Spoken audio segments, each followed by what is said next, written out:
બોખીરાના કે નગર વિસ્તારમાં રવિવારે બપોરના સમયે અજય બાઘા પરમાર અને વિજય બાઘા પરમાર નામના બે ઇસમોએ શેરી શ્વાનને લાકડી અને પાઇપ વડે બેફામ માર માર્યો હતો.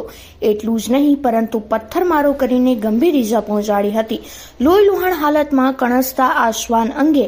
ઉદય Karavadra charitable and animal welfare ટ્રસ્ટના જીવદયા પ્રેમી સભ્ય રામભાઈ કેશવાલાએ 100 નંબર પોલીસને તથા સંસ્થાના પ્રમુખ ડોક્ટર નેહાલબેન કારાવદ્રાને જાણ કરતા તેઓ અને તેમની ટીમ તાત્કાલિક ત્યાં પહોંચી ગઈ હતી અને ઘવાયેલા શ્વાનને તેમની સંસ્થાના સેન્ટર ખાતે પહોંચાડ્યું હતું, પરંતુ થોડા સમય બાદ તે મૃત્યુ પામ્યું હતું. બનાવની ઉદ્યોગનગર પોલીસને જાણ કરવામાં આવતા પોલીસ કાફલો દોડી ગયો હતો અને શ્વાનના મૃતદેહનો કબજો લઈને તેની પીએમની કાર્યવાહી હાથ ધરવામાં આવી હતી તથા ત્યારબાદ એ બે ઇસમો સામે પ્રાણીઓ પર ક્રૂરતાની કલમ હેઠળ પોલીસ ફરિયાદ નોંધવાની પણ કાર્યવાહી હાથ ધરવામાં આવી હતી, જેમાં રામભાઈ સુકાભાઈ કેશવાલા નામના જીવદયા પ્રેમીએ જ બે ઇસમો અજય અને વિજય સામે ગુનો દાખલ કરવાની કામગીરી કરી છે. એ બંને ઇસમો આ વિસ્તારમાં જ રહેતા દેવી પૂજક હોવાનું જાણવા મળ્યું છે અને તેઓએ જીવદયા પ્રેમીઓને પણ ગેરમાર્ગે દોરીને એ શ્વાન હડકાયું હોવાનું જણાવ્યું હતું, પરંતુ હકીકતે તેવું જણાયું ન હતું.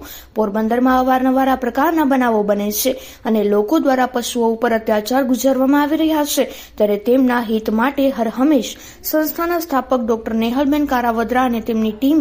આ મુદ્દે પણ વારંવાર લડત ચલાવી છે અને હજુ વધુ એક વખત કાયદાકીય લડત ચલાવવામાં આવનાર છે. ત્યારે લોકોએ પણ જીવદયા પ્રેમીઓની આ કામગીરીને બિરદાવી છે અને મૂંગા જીવને મોતને ઘાટ ઉતારનાર બંને ઇસમો સામે કડકમાં કડક કામ લેવાય તેવી માંગ થઈ છે.